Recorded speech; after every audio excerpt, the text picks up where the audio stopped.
you ever thought about how you go about making some of your biggest decisions? Do you have a process you go through?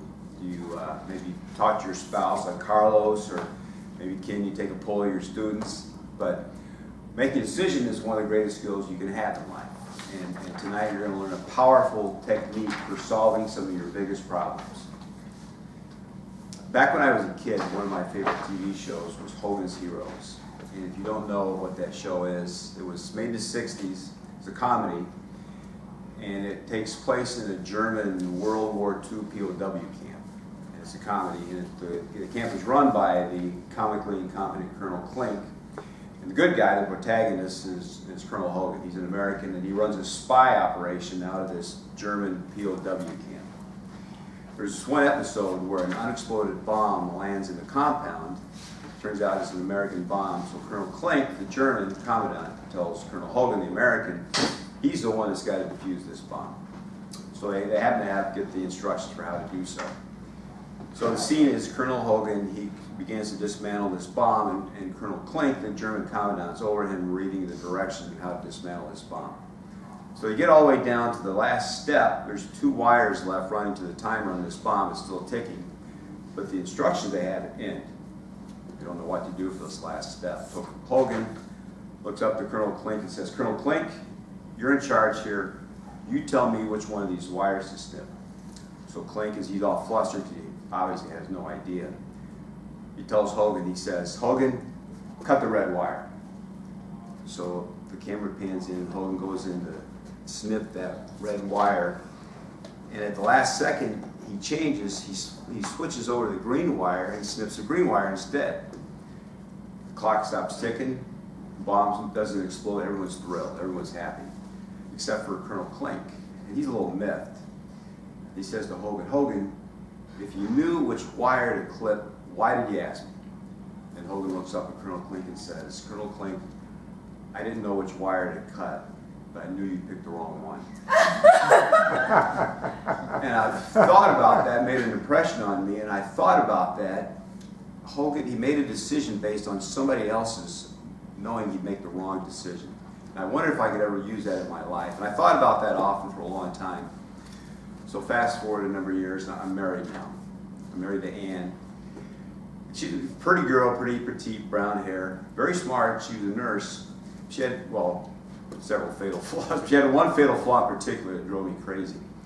So this was back before we had GPS, before we had Google Maps. You had, when you were trying to find a place, you had to use actually a paper map and directions. So we'd go places, we'd go on trips. I would drive, she would navigate, and we would always get lost. This was a big problem in our marriage, one of many, but a big problem, and it just frustrated me because every time we went somewhere, we would get terribly lost, and get into big arguments. And I was thinking, how am I going to solve this? How am I going to solve this intractable problem? So we'd gone on a trip, we went to Michigan, I remember we went to Michigan, we were going to a wedding, and I'm driving, and we're getting close to the wedding, and so I'm thinking, well, and we're getting close here, you're going to have to tell me how to finally find a church, and I'm thinking, this as usual, it's going to end up in a big fight. So we're getting close, we're on the interstate, and I know we're going to have to get off at one of these upcoming exits. So I said, Ann, are we going to have to get up at this next exit? Get off. So she's thumbing through the directions in the map, and I can tell this, I'm starting to sweat, I know this is going to end horribly. I said, Ann, you got to tell me if we're going to get off this next exit. She said, okay, I'm looking, I'm going to tell you. So we get to the exit, I say, Ann, do I get off here or not? And she said, I can tell she didn't know what she's talking. She said, yes, get off here.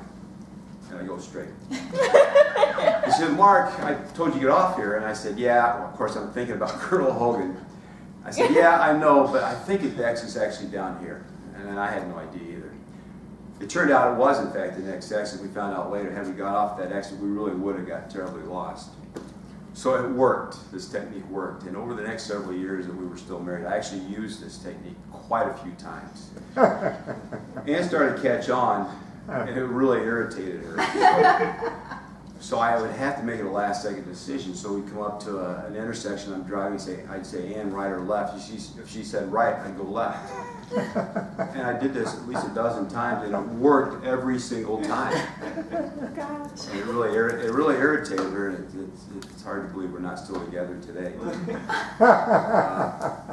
So we got divorced. Fast forward a few more years, and I'm living downtown now. I've got a good group of friends, and they're able to help me. I can talk to them about big decisions I have to make. And at this time, I had several big life decisions I had to make. And there was one girl in our group, Ellen. She just average size, a little older than me, brown hair, still very attractive. Heart as big as all outdoors. Always wants to help people. She's always got great plans to help people. But what I found out about Ellen as I got to know her better is every project she had planned blew up. Nothing worked. Everything she planned went horribly wrong. And I couldn't understand this because Ellen's a very smart person.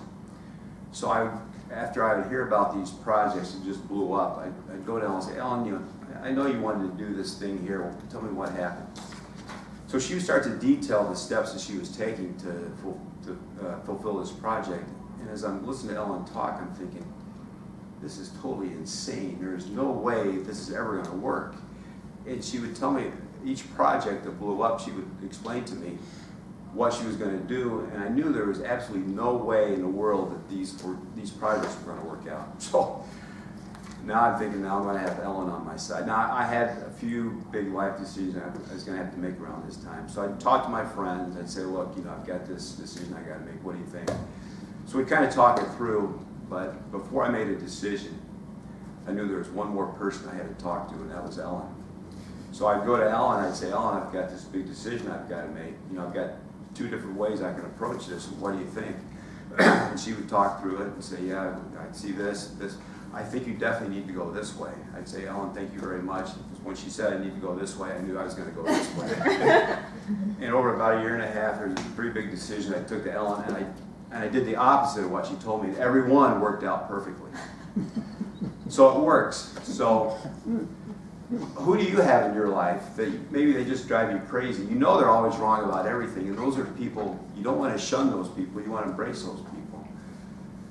Because it doesn't matter whether you've got, everyday decisions like directions or big life decisions. You want to go to those people, you want to talk to those people, ask those people for help, and ask them, explain your situation to them. Tell them what kind of decision that they would make if they were in your place. Because after all, if the decision they're going to make you is wrong, then the opposite's got to be right.